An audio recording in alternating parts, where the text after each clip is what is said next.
Hi. Welcome back to It Takes Grace. This is podcast number 2. And what are we talking about today, Mr. Harris? All right, so we kind of thought about this all week, and we kind of wanted to build off it. We thought, where can we start without just jumping in somewhere in the middle of our marriage? So we thought about, what about the basics? So I asked her, I said, why don't we start with the basics? And she was like, I don't know if I can come up with a bunch of stuff. So did you come up with a few things? Yes. Okay, so I took this piece of paper and I folded it in half because, I didn't want him to cheat or anything. So I put his name on one side and my name on the other side. And he was like, just list, what are some basic things? And Blythe and Caleb were sitting at the dinner table as we were talking, and they were like, Blythe said, what are some things you wish people had told you when you were first getting married? And so there's a part of me that was like, well, I don't know, because to me, there's some things you just have to live through and learn from and grow from in your marriage. And I think that's like super important. But once I started listing things, it just all flowed out. So I thought I wasn't gonna be able to list anything, and then I had all kinds of stuff. So, well, what always fascinates me, because I'm a minister, I've done a few weddings here and there, and I've done counseling and things like that. Excuse me. And what I've noticed is, I feel like premarital counseling is kind of a waste, because most of the time you're giving counseling to somebody they're in love, and it doesn't really matter what you say. It kind of goes in one ear, out the other, because they're at that newlywed stage, and they really don't need it yet, because they kind of overlook whatever goes wrong anyway, because they're just happy to be together. So I think that you should have counseling later down the road, after you've gotten past that honeymoon phase and you started to live together and you started to really deal with issues. So that's kind of was my mindset when I thought about these basics. I thought I'd just be funny and just say, hey, I'm gonna ask my 8-year-old, what do you think are the basics? And he gave me 2, and he said, the first one is, here, come here. He's dying to let you see. He's chewing cookies. This is Caleb. This is the 8-year-old. This is his response. Number 1, he said, loving each other, which I thought that's great advice, right? You can't have a relationship without love, right? And he said, he elaborated and said, loving each other, and that translated into a life commitment. And that's exactly right. It has to be a life commitment. When you get married, it is for life. Through, those vows you take, sickness and health, all that, it's part of it. That's that life commitment. And then he said number 2 was agreeing with each other. He felt like you should always agree with each other. Like, what do y'all think about that? You have to agree if you want to have a kid or not. Oh, that's true. Right. Yeah, stuff. We'll call you back in a minute, okay? So you want to read. Well, that kind of leads into one of my first ones was have the hard conversations. Like, if you're thinking about marriage, or even early on, I would really say to do this before though. Talk about all that stuff. Talk about money and kids and where you think you want to go to church, like all those kind of like hard conversations. Right now my kids are, I'm gonna be quiet because they'll be mortified, but my daughters are starting to have boyfriends, and so I tell them from the jump, you tell them that you've made a decision that you don't want to have sex until you're married. And no, that's not a fun conversation to have with a guy that you kind of just met, but Madison has done this a couple times, and so with this boyfriend that she's with now, she literally said, if this is a deal breaker for you, it's fine. Just tell me now. And I won't waste your time, and you don't have to waste my time. This is something that I've committed to and something I'm passionate about. And so this is just kind of who I am. So I feel like you got to kind of have those hard conversations before you think that you're going to enter into a lifetime commitment with somebody, and make sure you're on the same page. Or if not, that you can kind of, talk about those things and kind of hash them out and kind of try to flesh it out and see what you're going to do about it. So Madison's not here, so we don't have any from her tonight, but we might get some from her later. I did get asked Blythe, and she said her number 1 is she's scared of marriage. She doesn't want to be tied down. She just wants freedom. I said, well, I understand that, but there's going to come a point, right, where you do want to get married. And she was like, well, yeah. I said, well, then what is it then? And she said, well, I guess trust. So I don't She's think 14. Yeah, I mean, so. She's not putting a whole, and I don't want her to anyway. I want her to enjoy being 14 Exactly. and all that comes with that. And that's my advice to any teenagers that are watching. Enjoy where you are. There's a song that says, I wish I'd have known these are the best days of my life. That's probably not how it went, but something like that. And I've realized that every stage of life is the best stage of your life if you just learn to live in it and enjoy the one you're at. So often we live either in the past or always looking for some future event. And if you do that, you'll miss the opportunities that you're living in now. All those little moments that you can make special, we overlook because we're always waiting for something new to come. Or we live in the past, always wishing it the way it used to be. And I'm guilty of that sometimes too. Now, and I'll get to more of that in my list in a minute. But do you have anything you want to add with that? I don't think so. It's so funny because our kids, I'm an only child. And so having 3 kids that come from the same parents that are so different, like I feel pretty sure if we asked Madison this, she would have a list because that child's been thinking about marriage her whole life. She wants nothing more than to be a wife and a mom, and she looks very forward to that. So, it's kind of funny, like the different places they're in, but I love that. That's what's unique about each of our children. And so I think that's a beautiful thing. And I kind of like all their different little perspectives. Do you want to start with your list or you want to start with mine? It doesn't matter. Go back and forth. Yeah, that's fine. I already said my first one, so what was your first one? All right, so my first one is patience, because when you're newly married, things don't tend to get on your nerves yet, but when they start to, you got to learn to have patience, because if you can't sort it out and take the time to just learn to love each other for who you are different, then it's not going to work anyway. You got to take a step back, have some patience with each other, and just figure it out. Sometimes if you're in an argument or things like that, you need to have patience with each other. Sometimes you need to take a step back and put yourself in the other person's shoes and try to see where they're coming from. Learn to compromise, learn to let go of some things that you don't agree on. And when in doubt, go away and pray. It's hard to be angry at somebody when you're praying for them. When you pray for godly wisdom, he'll give it to you. So when all else fails, go pray about it and then just give it time.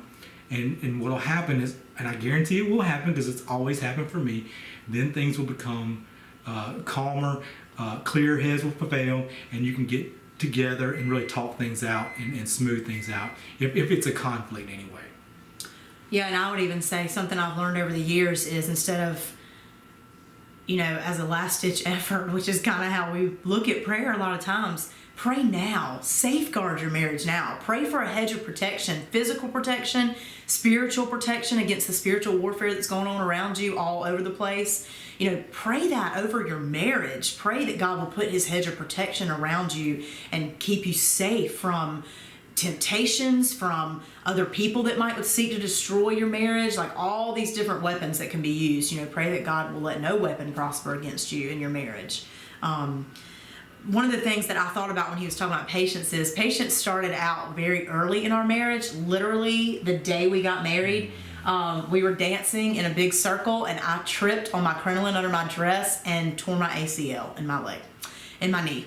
And so we started out our honeymoon, this honeymoon that we had paid for in Cancun, Mexico for 2 years, and we're really excited about and had all these excursions planned of like getting on a jet ski through the jungle and all this kind of stuff.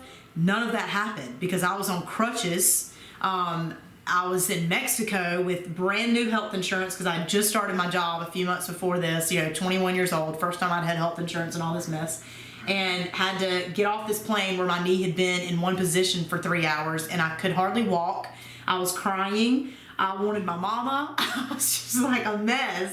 And so his patience started out right from the get-go, of going and getting us food and bringing it back up and having to be patient as I tried to walk places and there were no elevators. And it was just like so much.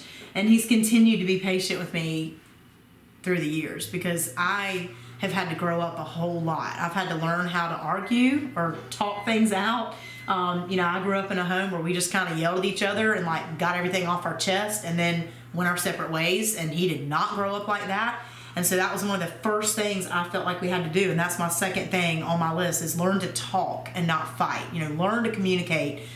Learn how one another communicates, and it took me a really long time to do that. But one thing he said early on in our marriage, maybe even before we got married, is he said, I could sit here and just say things that would just dig right to your heart and pierce your heart, but I love you too much to do that. That was super humbling for me and a very good lesson that I needed to learn, to not just say all these things that I was thinking. It's okay to think before you speak. It's right to say think before you speak, and not just say every single thing that you've thought of, or bring up all this junk from the past, or any of those kind of things. So you have to learn how to talk to each other and do it kind of in a loving way, you know. I think you have to kind of get to the point where you understand what are you accomplishing in this argument? Is it to be right? Is it to prove a point? Do you feel like you're lacking something? What is the point of this argument, and where does it need to go? Because it all usually stems from some type of lack of communication. So you need to talk it out, work it out, find out what the root of the problem is so that you can fix it. That's the whole point. You know, you can't always say your argument's not valid. It may be, whether it hurts or it doesn't, or it's something you can even accomplish. Maybe it's not. Maybe it's something that just is what it is. But if you don't talk it out and learn to live with it, what'll happen is you'll build on top of things. And so often when you find marriages that are really at the point of breaking, they don't really remember what started everything, because it was something little they never talked out, and they never got out in the open and worked out. And then they got anger, and then new things happened, and they built all these things on top of each other to the point where they don't even know what went wrong. And I've talked to people so many times, I'm like, what is really going on? They just have no communication, and therefore they have so much distance in their relationship now. There's no going back. They don't know where to go back to. So the last thing you want to do is allow that to happen. You know, maybe in your marriage it's good to just it's too heated right now, and we need to just walk away and give it a few minutes a day or whatever, but don't give it more than that. There's got to be a time where you come back together and really just talk it out and let it go somewhere and accomplish something out of it. Make everything a learning tool, and that's actually my second one: ability to learn and adapt. You know, even when she talked about it on our honeymoon, you know, we had to learn and adapt right from the very beginning. This was not the honeymoon we had in our minds, right? From day one, everything was different. We didn't do the things we thought we were going to do, but we found ways to have fun and make the most of what we had. Learn to adapt. And maybe in your marriage, you've been married many years, and now someone's dealing with a health issue or whatever may be going on, and they're not the same as they were before, and you have to step up and fill in those gaps. Or maybe they've lost a job and you need to be the breadwinner now, or whatever that may be. You need to learn to adapt, lean on each other, love each other, and understand that there are just seasons in life that are what they are. You know, sometimes, you know, when we were newly married, we put Madison in daycare and we hated it. And we decided very early on, we're going to make the sacrifices necessary that she does not have to be in daycare anymore. And we did that. We both took turns working off-shift jobs just so that one of us could always be there. And we didn't like it. We didn't want to do it. But sometimes you do what you don't want to do because it's the best thing for everybody involved, whether it be in a marriage or in a family. And if you look at it as this is my life now, you're not going to go anywhere. You have to look at it as this is the season I'm in now, and I'll make the best of it today so that I'll provide a better future for tomorrow. So if you're in that today, understand it's just a season. Make the best of it. Learn from it and adapt from it. So, you know, I've thought about, guys, it's okay to say to your wife, baby, do you want me to fix this? Is there something I can do to fix this? Or do you just want me to listen to you? Are you just venting? Because a lot of times, y'all, guys are fixed-minded. Their kind of mindset is, what can I do to fix this? And there's going to be times, girls, that you're talking and you just need to get it all off your chest and have somebody just sit there and listen to you. You know, the other night, it kind of just hit me that Madison's getting ready to go to college and all this stuff. And usually I handle it pretty well because I've learned that all these different seasons, there's like beauty in every season. But for some reason the other night, it just kind of hit me a little harder than normal. And so I just cried into Herbie's chest for a few minutes, and then I felt better. And there wasn't anything he can do. He can't do anything to change the fact that our baby's getting ready to leave our house and go to college. It's going to happen, you know? And then Blank's going to be right behind her. So that's the season we're in, you know? But I just needed a moment, you know what I mean? We all have a moment. But tell them that. Tell them, there's nothing I need you to do to fix this. I just need you to listen to me for a second. Or one thing Herbie was so good at, and he still is okay, I would argue or whatever, and then he would say, okay, is there something I need to change to make this better?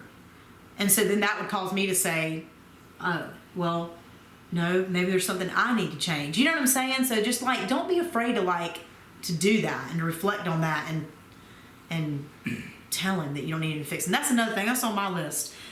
They will listen, but they cannot read your mind. I learned, probably not even as early as I needed to learn, you know, I would come home and like there'd be stuff all over the floor. And one of my things, y'all, one of my love languages, he's going to talk about that, is acts of service. And so for me to come home from work or whatever, it makes me less stressed to come into at least the living room just kind of being picked up with no junk all over the floor or whatever.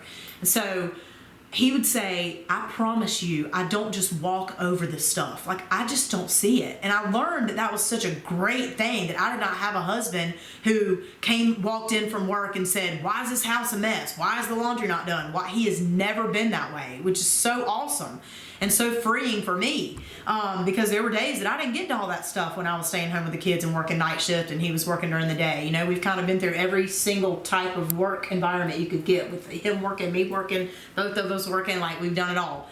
But I learned, like, he will do anything I ask, but I have to ask, like, baby, do you mind washing those clothes? And not from in here in the laundry room and him back in the bedroom. Like, I have to like actually ask him to do it or something like that. But he hated honey-do lists. Like, he didn't want me leaving him a list of things that he needed to do. And so anyway, that was an area in our marriage that we just kind of had to figure out. And it took him a while, you know, and took me a while to like learn those things. Because, you know, that was just part of it, is we kind of had to learn how to do all that.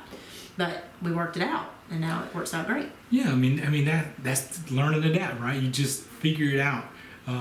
If you don't like honey-do lists, then figure out what to do and do it, right?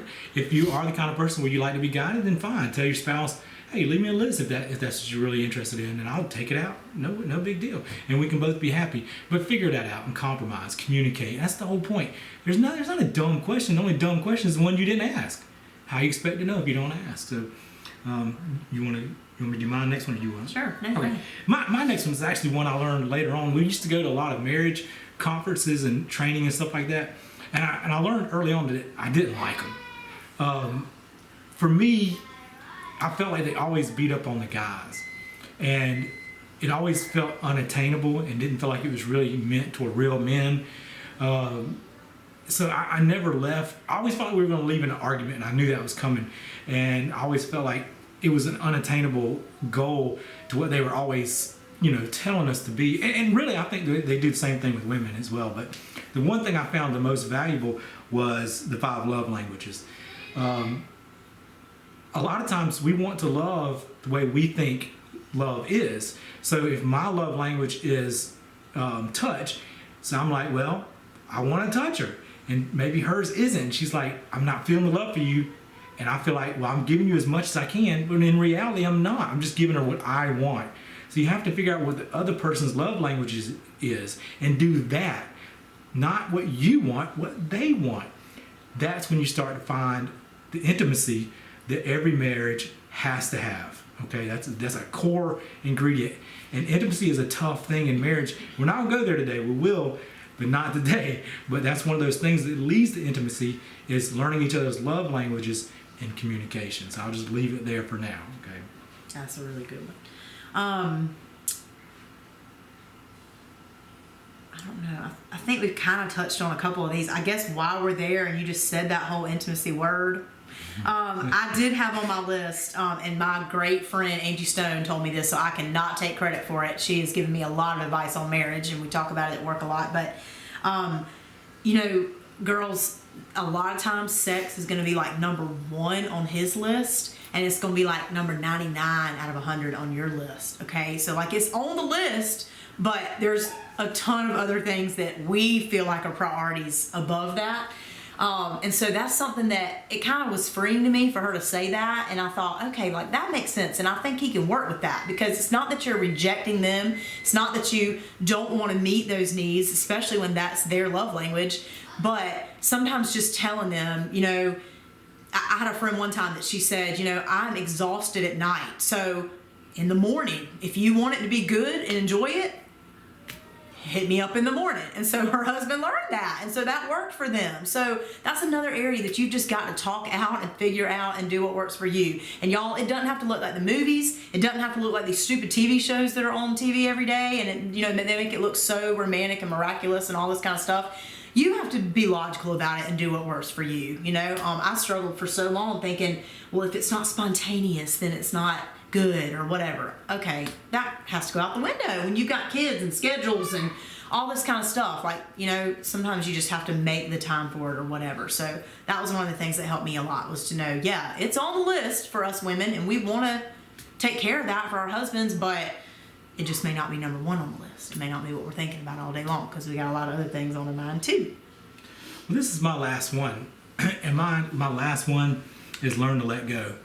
And I think that spans a lot of different things, and depending on where you are in your marriage, it's going to be different for you. Sometimes it's hard for us to kind of put ourselves back in time to when we had babies. You know, I look at other people with babies, and I'm not gonna lie, I'm envious. I want to hold them, you know, and it's not that I want another baby. It's just I want mine to be babies again, because that season went so fast. And you know, people always tell you, you know, make the most of it, and I felt like I did, but unfortunately, no matter how much you hold on to something, you still have to let it go. So for me, the last one is learn to let go, and I think that's the hardest part of life. Period. When someone dies. When different things in your life, different stages are over, all these many things that come, and they're gonna come in every stage of life, and you have to learn to let go. And you have to learn this way. Like she just touched on earlier, Madison going to college. Well, you know, that's a difficult one for us because, you know, all last year we had this, we would always say, this is our last year to do this with her before she graduates. This is our last year. And I guess that's a coping mechanism. But the closer it gets to being there, it gets more and more difficult because we have to let go to something again. And those are painful things, they're hard things. And it's learning how to live in that new moment and make that time and put forth that effort and just find a new way to love and be together. And that's what I challenge you to do. Whatever stage of life you're in now, learn to let go, treasure what you had. Don't beat yourself up on things that you used to do, because remember this, if they didn't happen, you wouldn't be where you are today. Everything led you to today. If you went back and changed those things, you wouldn't be the same person and everything would be different. So yeah, you will have regrets, and that's part of life because you're not perfect. Those regrets lead you to being a better person so that you can make better choices the second time around. So learn to let go of the past, treasure it, and then learn a new way to connect and love in the future. Okay, you can put that in wherever it is in your season of life. I just gave an example for ours, but that's what I would encourage you to do. So that is good advice, and something I'm still working on, y'all. I'm not always there. Some days I do better than others. One other thing that I had on my list was I read in a book, "Be the wife that you want your son to have." And that pierced my heart because I've not always been the wife that I would want my son to have. I'm a challenging person to live with. I can be a very selfish person. But Herbie's loved me through all of that. And, you know, I've grown in my relationship with the Lord and tried to see what kind of wife He wants me to be. And I've grown in my relationship with Herbie, and I'm a work in progress because I definitely am still learning stuff every single day. I still hear stories from him and think, how could I not have heard that story after 25 years of being with you? He tells the youth these stories, and I'm like, what the world? I feel like I've told him, he's been there for everything. I'll tell him a story, and he'll be like, yeah, babe, I was there. Because we've grown up together. So, but that's cool. Like, never stop learning each other, never stop growing, never stop looking for ways to show your spouse how much you love them. You know, if you learn their love language, y'all, it's just a little quiz you can take online now. They've made it super easy. I made my kids do it because I want to know, how do they need to be loved, you know? I leave them little notes and stuff, but if that's not really their love language, then yeah, they appreciate it, but it's not really speaking to them the way they need to be spoken to and loved. So I want to know those kind of things. I want to do it right, you know? But it takes grace, and that's what this is all about. all right, guys, we'll see you on the next one. And we got a lot of topics we want to cover in the future, but if there's something you would really like to know, we would love to, touch base on anything that's specific that you would like to ask us. So feel free to put that in the comments section. All right, see you next time. Bye.